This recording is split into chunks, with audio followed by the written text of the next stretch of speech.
যাকে বিয়ে করার জন্য তুই সমাজের সাথে যুদ্ধ করেছিস, আমি দিল যদি অশান্তি হয়ে যায়, সে মানুষটাকে ঘৃণা করতে তোর 2টা সেকেন্ড লাগবে না, 2টা সেকেন্ড লাগবে না।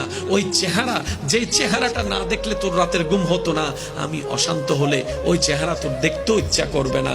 কারণ আমি শান্তি, সব শান্তি। আমি অশান্তি, তোর সব অশান্তি। আমি যদি শান্তিতে থাকি, গাছতলায়ও তোর প্রশান্তি লাগবে। আর আমি যদি অশান্তিতে থাকি, অট্টালিকায়ও তুই কখনো শান্তি পাবি না, ইজ্জত পাবি না, প্রশান্তি পাবি না। এমনও তো হতে পারে ঘুমের ওষুধ খেয়েও কখনো ঘুম আসবে না। রাতের পর রাত ডান কাত বাম কাত হয়ে শুধু কাঁদতেই থাকবে, ঘুম তোমার আসবে না। আমাকে শান্তি করো, তোমার সব শান্তি হয়ে যাবে। আমাকে শান্তি করো, তোমার সব প্রশান্তি হয়ে যাবে। ও আমার পাগলা অন্তর, বল না কিভাবে শান্তি করব? বলে যে আমাকে যিনি বানিয়েছেন, ওই রবের জিকির আমাকে শোনাই দাও, ওই রবের নাম আমাকে শোনাই দাও, ওই রবের ধ্যান আমাকে করায় দাও।